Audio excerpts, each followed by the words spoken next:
அகில இந்திய காங்கிரஸ் கமிட்டி நாடாளுமன்ற தேர்தலுக்கான தேர்தல் அறிக்கையை வெளியிட்டிருக்கிறது. 5 நீதி 25 வாக்குறுதிகள் என்று இந்த தேர்தல் அறிக்கை தயாரிக்கப்பட்டுள்ளது. விளிம்புநிலை மக்களுக்கு பெரும் ஆறுதலை தரக்கூடிய புரட்சிகரமான பல திட்டங்களை, வாக்குறுதிகளை இந்த தேர்தல் அறிக்கை வழங்கியுள்ளது. கடந்த 10 ஆண்டு காலத்தில் பாரதிய ஜனதா அரசால் இந்த நாட்டுக்கும் மக்களுக்கும் ஏற்பட்ட பாதிப்புகளில் இருந்து மக்களையும் நாட்டையும் மீட்பதற்கு ஏதுவான ஒரு அறிக்கையாக உள்ளது. அதேபோல் நாட்டின் வளர்ச்சியில் ஏற்பட்ட பின்னடைவுகளை சீர் செய்வதற்கான வாக்குறுதிகளை கொண்டிருக்கிறது. மாநில உரிமைகளை பாதுகாக்கக்கூடிய அறிக்கையாகவும் இந்த அறிக்கை அமைந்திருப்பது மிகுந்த மகிழ்ச்சியை அளிக்கிறது. பெண்களுக்கு இந்திய ஒன்றிய அரசு பணிகளில் 50 விழுக்காடு இடஒதுக்கீடு வழங்கப்படும் என்பது ஒரு புரட்சிகரமான திட்டம்.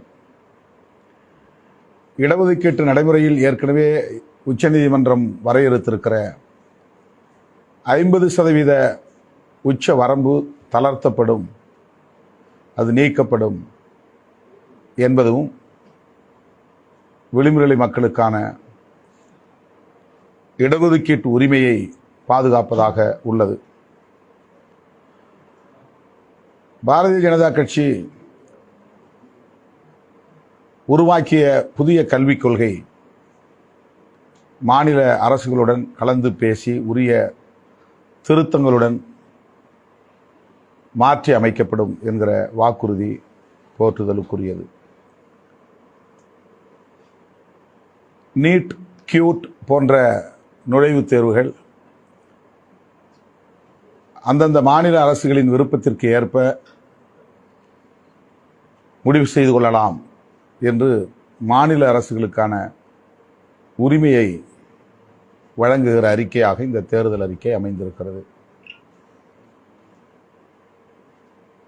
பொதுப்பட்டியலில் உள்ள பல்வேறு அதிகாரங்களை இந்திய ஒன்றிய அரசு கடந்த காலங்களில் மாநில அரசுகளை கலந்தாலோசிக்காமலேயே பயன்படுத்தி வந்த நிலையில் தற்போது மாநில அரசுகளுக்கான அதிகார பட்டியலில் மாற்றி அமைக்கப்படும் என்கிற வாக்குறுதி மாநில மக்களின் உணர்வுகளை மதிப்பதாக, அவர்களின் உரிமைகளை பாதுகாப்பதாக உள்ளது. 10% நலிந்த பிரிவினருக்கான இடஒதுக்கீட்டில் முன்னேறிய வகுப்பினர் மட்டுமின்றி அனைத்து தரப்பை சார்ந்த பொருளாதாரத்தில் நலிவடைந்த மக்கள் பயன்பெறும் வகையில் சட்டம் மாற்றி அமைக்கப்படும். இது போற்றுதலுக்குரிய ஒரு வாக்குறுதி. இராணுவத்தில் ஆள் சேர்ப்பதற்காக பாரதிய ஜனதா அரசு கொண்டு வந்த அக்னி பாரத் திட்டம் ரத்து செய்யப்படும். இது மிகவும் முக்கியத்துவம் வாய்ந்த ஒரு வாக்குறுதி. இதனையும் நாம் வரவேற்கிறோம். கடந்த 10 ஆண்டுகளில் எதிர்க்கட்சிகளின் உணர்வுகளை மதிக்காமல், கோரிக்கைகளை ஏற்காமல், தனது தனி மெஜாரிட்டி பலத்தை பயன்படுத்தி நிறைவேற்றப்பட்ட பல சட்டங்கள் மீண்டும் ஆய்வுக்கு உட்படுத்தப்படும் என்கிற வாக்குறுதியை நாம் வரவேற்க கடமைப்பட்டிருக்கிறோம். பாரதிய ஜனதா கட்சியை சார்ந்தவர்கள் மீது பல்வேறு குற்ற வழக்குகள் இருந்தன. அதிகாரத்தை பயன்படுத்தி அந்த வழக்குகள் தள்ளுபடி செய்யப்பட்டிருக்கின்றன. அந்த வழக்குகள் மறுபடியும் விசாரணைக்கு உட்படுத்தப்படும் என்பது அரசியல் களத்தில் குற்றத்தன்மையை முழுமையாக, கிரிமினாலிட்டி என்கிற அந்த போக்கை களைந்தெறிவதற்கு ஏதுவாக அமையும்.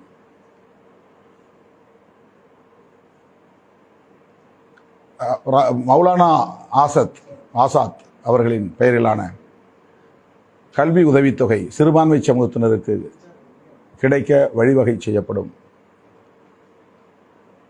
பெண்களுக்கு ஆண்டுக்கு 1 லட்சம் ரூபாய் நலிந்த குடும்பத்தை சார்ந்த பெண்களுக்கு வழங்கப்படும் என்கிற உறுதி.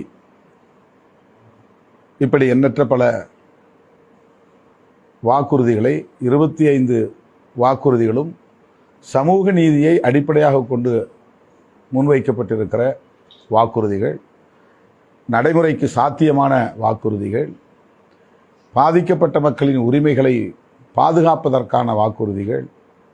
இந்த தேர்தல் அறிக்கை அகில இந்திய அளவில் மிகப்பெரிய தாக்கத்தை ஏற்படுத்தும்.